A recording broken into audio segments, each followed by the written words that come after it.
Irmãos e irmãs, vamos a mais um momento da liturgia da Igreja Católica Apostólica Romana, que eu transmito sempre nos meus endereços telemáticos.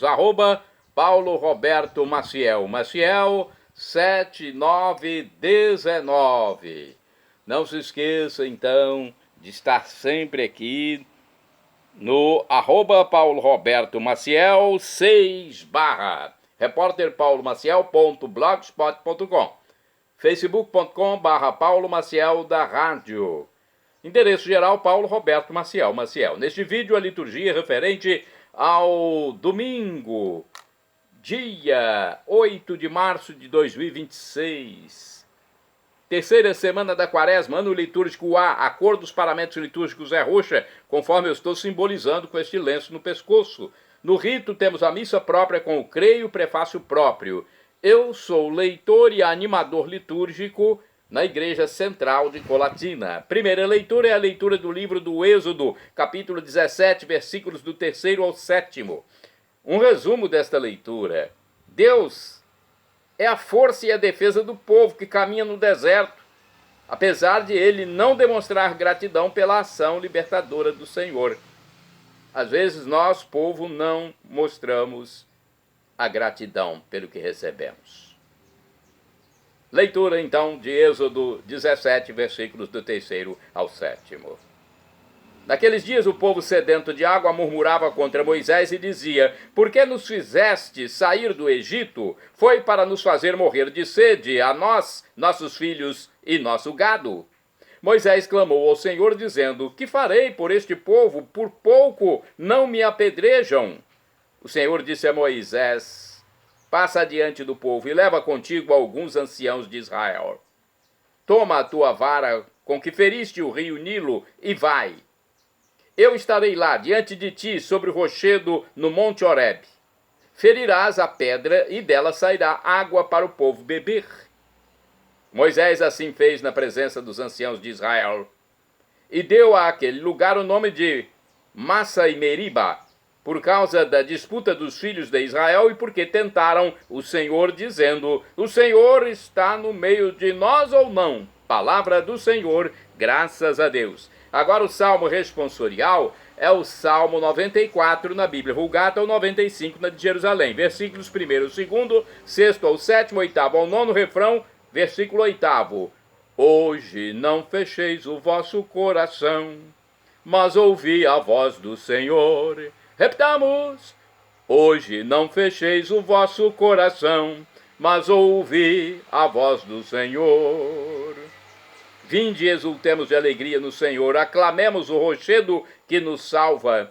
Ao seu encontro caminhemos com louvores e com cantos de alegria o celebremos. Hoje não fecheis o vosso coração, mas ouvi a voz do Senhor. Vinde, adoremos e prostremo-nos por terra e ajoelhemos ante o Deus que nos criou, porque ele é o nosso Deus, nosso pastor, e nós somos o seu povo e seu rebanho, as ovelhas que conduz com sua mão. Hoje não fecheis o vosso coração, mas ouvi a voz do Senhor. Oxalá ouvisseis hoje a sua voz. Não fecheis os corações como em Meriba, como em Massa, no deserto, aquele dia em que outrora vossos pais me provocaram, apesar de terem visto as minhas obras. Hoje não fecheis o vosso coração, mas ouvi a voz do Senhor. Hoje não fecheis o vosso coração, mas ouvi a voz do Senhor. Agora vamos à segunda leitura, a leitura da Epístola de São Paulo aos Romanos, capítulo 5, versículos do 1º ao 2º e do 5º ao 8º, um resumo da carta, desse trecho da carta. A morte e ressurreição de Cristo marcam a vitória sobre o pecado e, portanto, a volta da natureza humana à glória do Pai. Leitura de Romanos, capítulo 5, versículos do 1º ao 2º e do 5º ao 8º. Irmãos, justificados pela fé, estamos em paz com Deus pela mediação do Senhor nosso Jesus Cristo. Por ele, tivemos acesso pela fé a esta graça na qual estamos firmes e nos gloriamos na esperança da glória de Deus. E a esperança não decepciona, porque o amor de Deus foi derramado em nossos corações pelo Espírito Santo que nos foi dado. Com efeito, quando éramos ainda fracos, Cristo morreu pelos ímpios no tempo marcado. Dificilmente alguém morrerá por um justo. Por uma pessoa muito boa, talvez alguém se anime a morrer. Pois bem, a prova de que Deus nos ama é que Cristo morreu por nós quando éramos ainda pecadores. Palavra do Senhor, graças a Deus. Vamos agora ao Evangelho. O Evangelho de hoje, escrito por São João, hein? O Evangelho de São João. Não é o de São Mateus, como normalmente seria no ano A, mas de São João, capítulo 4, versículos do 5º ao 42. Bem, Jesus é a verdadeira água viva que sacia nossa sede material e espiritual. No diálogo com Cristo, a samaritana toma consciência de sua realidade e deseja salvação. Então é o diálogo de Cristo com a samaritana, da samaritana com Cristo. Glória e louvor a vós, ó Cristo. Na verdade, sois Senhor, o Salvador do mundo. Senhor, dai-me água viva a fim de eu não ter sede. Glória e louvor a vós, ó Cristo. Glória e louvor a vós, ó Cristo. O Senhor esteja convosco. Ele está no meio de nós. Proclamação do Evangelho de Jesus Cristo segundo São João, capítulo 4, versículos do 5º ao 42. Glória a vós, Senhor. Pelo sinal da Santa Cruz, purificai, Senhor, minha mente, meus lábios e meu coração para acolher tua palavra e que ela produza frutos na minha vida. Naquele tempo, chegou Jesus a uma cidade da Samaria chamada Sicar, perto do terreno que Jacó tinha dado ao seu filho José. Era aí que ficava o poço de Jacó. Cansado da viagem, Jesus sentou-se junto ao poço. Era por volta do meio-dia. Chegou uma mulher da Samaria para tirar água. E Jesus lhe disse, dá-me de beber. Os discípulos tinham ido à cidade para comprar alimentos. A mulher samaritana disse então a Jesus, como é que tu, sendo judeu, pedes de beber a mim, que sou uma mulher samaritana? De fato, os judeus não se dão com os samaritanos. Respondeu-lhe Jesus, se tu conhecesses o dom de Deus e quem é que te pede, dá-me de beber, tu mesma lhe pedirias a ele e ele te daria água viva? A mulher disse a Jesus, Senhor, nem sequer tens balde e o poço é fundo, de onde vais tirar a água viva? Por acaso és maior que nosso pai Jacó, que nos deu o poço e que dele bebeu, como também seus filhos e seus animais? Respondeu Jesus, todo aquele que bebe desta água terá sede de novo, mas quem beber da água que eu lhe darei, esse nunca mais terá sede. E a água que eu lhe der se tornará nele uma fonte de água que jorra para a vida eterna. A mulher disse a Jesus, Senhor, dá-me dessa água para que eu não tenha mais sede, nem tenha de vir aqui para tirá-la. Disse-lhe Jesus, vai chamar teu marido e volta aqui. A mulher respondeu, não tenho marido. Jesus lhe disse, disseste bem que não tens marido, pois tiveste 5 maridos, e o que tens agora não é o teu marido. Nisso falaste a verdade. A mulher disse a Jesus, Senhor, vejo que és um profeta. Os nossos pais adoraram neste monte, mas vós dizeis que em Jerusalém é que se deve adorar. Disse-lhe Jesus, acredita-me, mulher, está chegando a hora em que nem neste monte, nem em Jerusalém, adorareis o Pai. Vós adorais o que não conheceis. Nós adoramos o que conhecemos, pois a salvação vem dos judeus. Mas está chegando a hora, e é agora, em que os verdadeiros adoradores adorarão o Pai em espírito e verdade. De fato, estes são os adoradores que o Pai procura. Deus é espírito, e aqueles que o adoram devem adorá-lo em espírito e verdade. A mulher disse a Jesus, sei que o Messias, que se chama Cristo, vai chegar. Quando ele vier, vai nos fazer conhecer todas as coisas. Disse-lhe Jesus, sou eu que estou falando contigo. Nesse momento chegaram os discípulos e ficaram admirados de ver Jesus falando com a mulher. Mas ninguém perguntou: que desejas? Ou, por que falas com ela? Então a mulher deixou o seu cântaro e foi à cidade dizendo ao povo: vinde ver um homem que me disse tudo o que eu fiz. Será que ele não é o Cristo? O povo saiu da cidade e foi ao encontro de Jesus. Enquanto isso, os discípulos insistiam com Jesus, dizendo: mestre, come.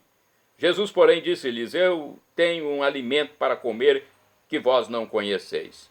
Os discípulos comentavam entre si: será que alguém trouxe alguma coisa para ele comer? Disse-lhes Jesus: o meu alimento é fazer a vontade daquele que me enviou e realizar a sua obra. Não dizeis vós: ainda 4 meses e aí vem a colheita? Pois eu vos digo: levantai os olhos e vede os campos, eles estão dourados para a colheita. O ceifeiro já está colhendo o salário e recolhe fruto para a vida eterna. Assim o que semeia se alegra junto com o que colhe. Pois é verdade o provérbio que diz: um é o que semeia e outro o que colhe. Eu vos enviei para colher aquilo que não trabalhastes. Outros trabalharam e vós entrastes no trabalho deles.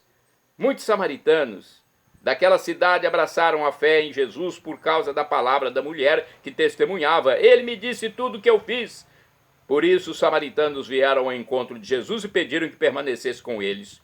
Jesus permaneceu ali 2 dias e muitos outros creram por causa da sua palavra e disseram à mulher: já não cremos por causa das tuas palavras, pois nós mesmos ouvimos e sabemos que este é o verdadeiramente Salvador do mundo. Palavra da salvação, glória a vós, Senhor.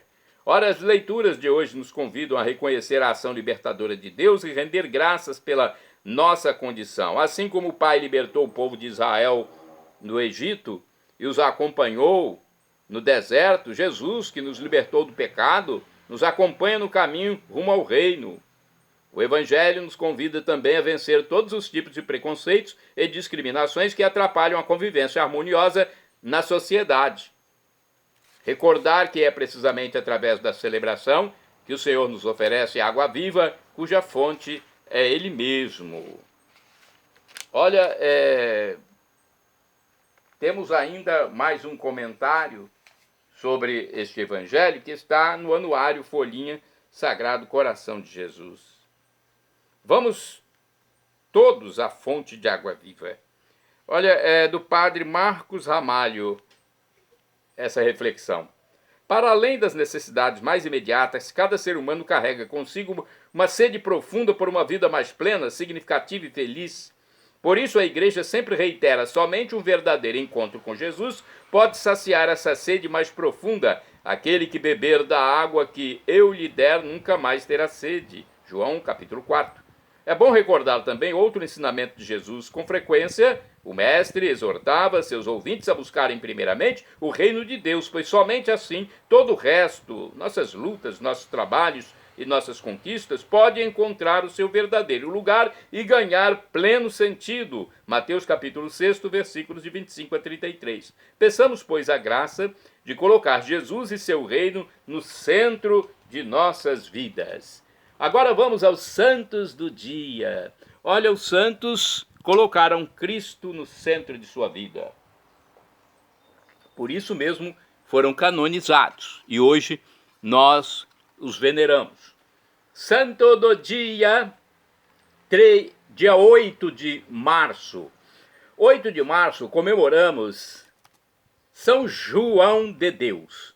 De acordo com o site rs21.com.br da TV Rede Século XXI, João de Deus é o fundador da comunidade dos irmãos hospitaleiros, padroeiro dos que trabalham em hospitais e dos que propagam livros religiosos. Ele nasceu e morreu em 8 de março. O país de nascimento é Portugal, em 1495. E o falecimento se deu em Granada, na Espanha, em 1550, aos 55 anos de idade. De família pobre, mas muito poderosa, aliás, piedosa, sua mãe morreu quando ele era muito jovem. Seu pai morreu como religioso num convento. Em sua juventude, João foi um pastor muito querido pelo proprietário da fazenda onde trabalhou, o qual propôs que se casasse com sua filha e assim seria herdeiro daqueles bens. Mas João decidiu ficar livre de compromissos econômicos e conjugais porque queria se dedicar a trabalhos mais espirituais. Foi também soldado sob as ordens do gênio da guerra Carlos V, em batalhas muito famosas, e a vida militar o fez forte, resistente e sofrido. Depois de deixar o exército, decidiu se render à vida apostólica, vendendo livros religiosos nas ruas. Ele chegou a Granada, na Espanha, cidade onde, em 1538, depois de ter ouvido um inflamado sermão de São João d'Ávila contra a vida de pecado, começou a gritar: misericórdia, Senhor, sou um pecador. Confessou-se com São João d'Ávila, propôs como penitência fingir-se de louco para que as pessoas o humilhassem e o fizessem sofrer. Distribuiu entre os pobres tudo o que tinha em sua pequena livraria. Começou a vagar pelas ruas da cidade, pedindo misericórdia a Deus por todos os seus pecados, e como as pessoas acreditavam que era louco, começaram a atacá-lo com pedras e golpes. Foi levado para o hospício, onde recebeu tratamento cruel, mas o sofrimento era oferecido pela conversão dos pecadores. Depois de sair do hospício, fundou um hospital e ensinou, por exemplo, que a certos enfermos se deve curar primeiro a alma se quiser obter depois a cura do corpo.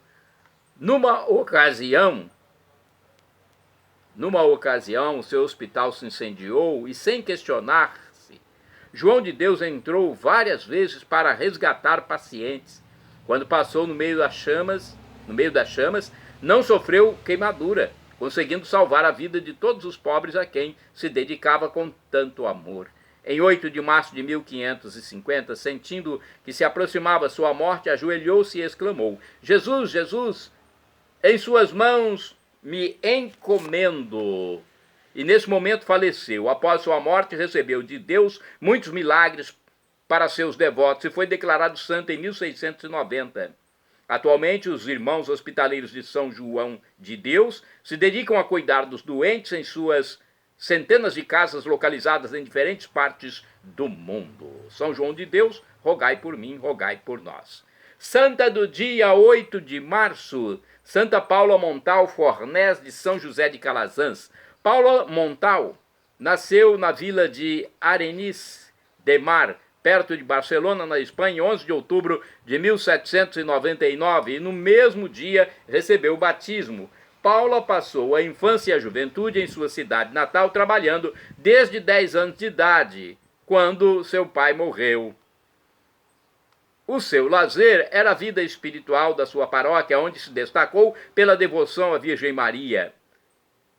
Paula Montal constatou, por sua própria experiência, que as possibilidades de acesso à instrução e educação para as mulheres eram poucas. Um dia se sentiu iluminada por Deus para desenvolver este dever e deixou sua cidade natal para fundar um colégio inteiramente dedicado à formação e educação feminina. Foi para a cidade de Figueiras, junto com mais 3 amigas de espiritualidade mariana, iniciou a obra. Em 1829, Paula abriu a primeira escola para meninas com amplos programas educativos que superavam o sistema pedagógico dos meninos. Olha, que grande mulher, grande santa, né? Fundadora de uma obra para as mulheres. Assim como seu apostolado voltado à formação feminina, se tornou fundadora de uma família religiosa inspirada no lema de São José de Calazans, piedade e letras. Deu nome para sua congregação de Filhas de Maria. As religiosas que ingressaram no grupo transmitiram o ideal de salvar a família e educar as meninas no santo temor de Deus. E continuou se dedicando à promoção da mulher e da família. Olha aí, Santa Paula Montal, rogai por mim, rogai por nós. Shalom Adonai é uma expressão hebraica que significa a paz de Deus, é o que eu desejo para todos vocês. El Shaddai, também do hebraico, significa Deus onipotente, Deus todo-poderoso, ele proverá aquilo que você deseja, se for para o seu bem. O professor e escritor de mais de 100 livros da Igreja Católica, Felipe Rinaldo Queiroz de Aquino, em seu canal no YouTube, onde responde as nossas dúvidas, diz que Deus pode nos dar uma dessas 3 respostas quando pedimos algo. Sim, não ou espere. Qualquer das 3 devemos acatar. E agora eu clamo Maranatá. Vinde, Senhor Jesus. Um dia ele voltará e será o juízo final. Esteja preparado para a vida eterna.